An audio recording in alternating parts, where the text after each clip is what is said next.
Hello friends, బుల్లితెర ప్రేక్షకులను ఎంతగానో ఆకట్టుకుంటూ ప్రతిరోజూ సరికొత్త మలుపులతో దూసుకుపోతున్న కార్తీక దీపం 2 సీరియల్ రాబోయే ఎపిసోడ్లో ఊహించని సంచలనాలకు తెరలేపబోతోంది. ముఖ్యంగా జ్యోత్స్నకు సూరజ్ ఇచ్చిన స్ట్రాంగ్ వార్నింగ్, ఆ తర్వాత ఆఫీసులో జరిగిన హైడ్రామా సీరియల్పై ఉత్కంఠను నెక్స్ట్ లెవెల్కు తీసుకెళ్లాయి. రేపటి ఎపిసోడ్లో ఫ్యామిలీ మొత్తాన్ని షాక్కి గురిచేసే ఎలాంటి భయంకరమైన ట్విస్ట్లు రాబోతున్నాయో, అసలు కథ ఏ మలుపు తిరగబోతోందో ఈ వీడియోలో పూర్తి వివరాలతో క్లియర్గా తెలుసుకుందాం. అంతకంటే ముందు మన ఛానల్ను ఇంకా సబ్స్క్రైబ్ చేసుకోకపోతే వెంటనే సబ్స్క్రైబ్ చేసుకుని పక్కనే ఉన్న బెల్ ఐకాన్ నొక్కండి. నిన్నటి ఎపిసోడ్ ఎండింగ్లో సూరజ్ మాట్లాడిన మాటలు జ్యోత్స్న మైండ్ బ్లాక్ చేశాయనే చెప్పాలి. రోడ్డు మీద జరిగిన ఆ గొడవలో జ్యోత్స్న కాలర్ పట్టుకుని నిలదీస్తే, సూరజ్ ఏమాత్రం భయపడకుండా చాలా ప్రశాంతంగా ఆమెకు అద్దం చూపిస్తూ మాట్లాడిన మాటలు రేపటి ఎపిసోడ్లో పెద్ద హైలైట్ కాబోతున్నాయి. కార్తీక్ మెడలో దీప తాళి కట్టినా కూడా నువ్వు ఇంకా పెళ్లైన కార్తీక్ వెనకాలే పడుతున్నావు కదా. అతను తాగిన కూల్ డ్రింక్ తాగుతూ, అతని ఎంగిలి తింటూ నా మొగుడు అని చెప్పుకుంటున్నావు. మరి నువ్వు ఏ తాళి లేకుండా కార్తీక్ను నీ మొగుడిగా అనుకున్నప్పుడు, నేను నిన్ను నా పెళ్లాంగా అనుకుంటే తప్పేంటి? అంటూ సూరజ్ లాజిక్తో కొట్టేసరికి జ్యోత్స్న నోట మాట రాదు. అవమానంతో ఒళ్ళు రగిలిపోతుంది. పైగా, ఇకపై కార్తీక్, దీపల జీవితాల్లో విషం నింపాలని చూస్తే నీ లైఫ్ను ఒక పెద్ద తుఫానులా మార్చేస్తాను అని సూరజ్ గట్టిగా వార్నింగ్ ఇవ్వడంతో జ్యోత్స్న అక్కడ నిలబడలేక పిచ్చిదానిలా ఇంటికి పరుగెడుతుంది. అక్కడ జరిగిన అవమానాన్ని తట్టుకోలేక ఏడుస్తూ, ఇంట్లో వస్తువులన్నీ విసిరేస్తూ రచ్చ చేస్తున్న జ్యోత్స్నకు ఆమె నానమ్మ పారిజాతం మరింత విషాన్ని నూరిపోస్తుంది. తాతయ్య పెట్టిన కండిషన్స్ వల్ల కోట్లకు వారసురాలైన తను, ఈరోజు సీఈఓ కుర్చీలో కూర్చున్న దీప కింద ఒక అసిస్టెంట్గా పని చేయాల్సి రావడంపై జ్యోత్స్న ఏడుస్తూ నానా హంగామా చేస్తుంది. పైగా దీప మరెవరో కాదు, సుమిత్ర సొంత కూతురే అనే నిజాన్ని నిరూపించడానికి కార్తీక్ అన్ని సాక్ష్యాలు రెడీ చేస్తున్నాడనే విషయాన్ని పారిజాతానికి చెబుతుంది. ఇది వినగానే పారిజాతం అలర్ట్ అయి, జ్యోత్స్న మనసులో మరింత భయాన్ని నింపుతుంది. ఒకవేళ ఆ నిజం గనుక తాతయ్య శివనారాయణకు తెలిస్తే, ఈ కోట్లాది రూపాయల ఆస్తిని, వారసత్వాన్ని మొత్తం దీప పేరు మీదే రాసేస్తాడు.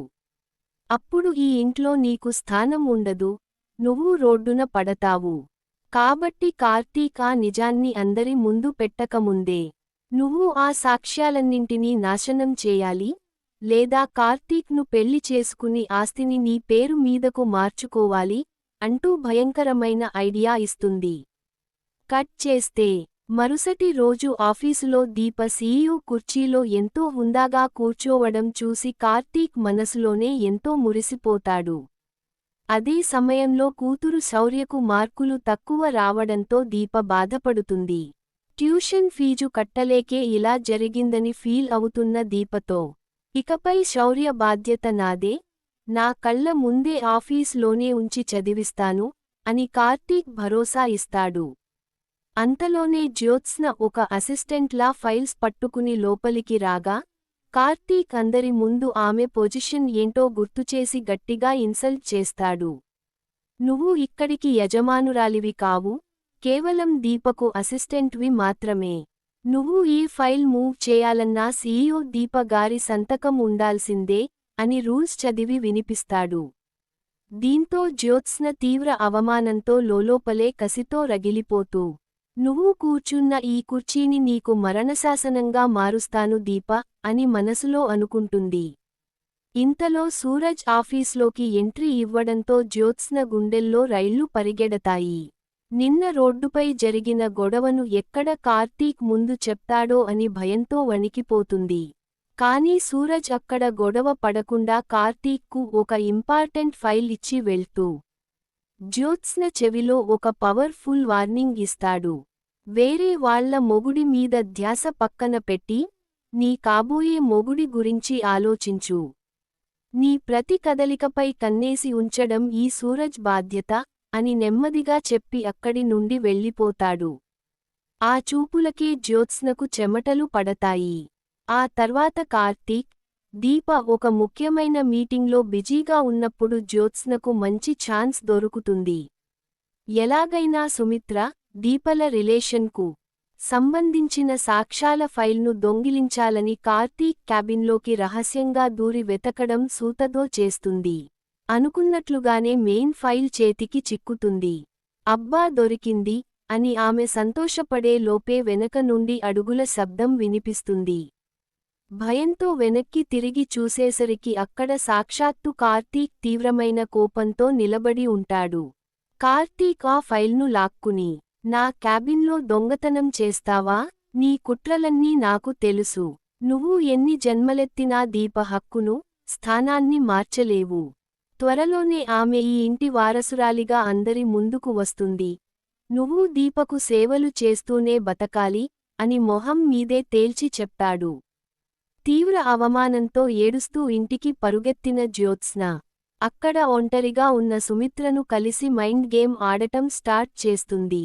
అత్తయ్య, నువ్వు దీపను అమాయకురాలు అనుకుంటున్నావు కానీ దీప, కార్తీక్ ఇద్దరూ కలిసి నిన్ను ఈ ఇల్లు, బిజినెస్ సామ్రాజ్యం నుండి వెళ్ళగొట్టడానికి పెద్దకుట్ర చేస్తున్నారు.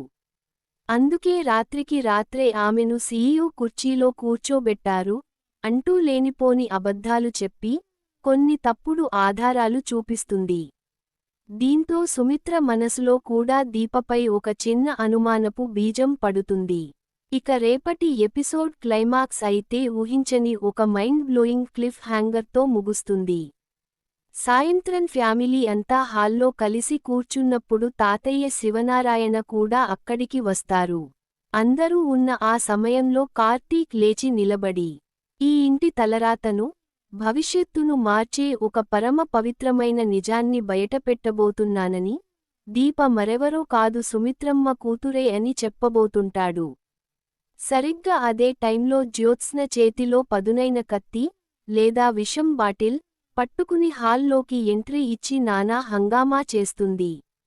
ఆపండి కార్తీక్, ఈరోజు నువ్వు దీప గురించి ఏ నిజం చెప్పినా నేను అందరి ముందే ఇక్కడే నా ప్రాణాలు తీసుకుంటాను, చచ్చిపోతాను అంటూ సైకోలా పెద్దగా అరుస్తుంది.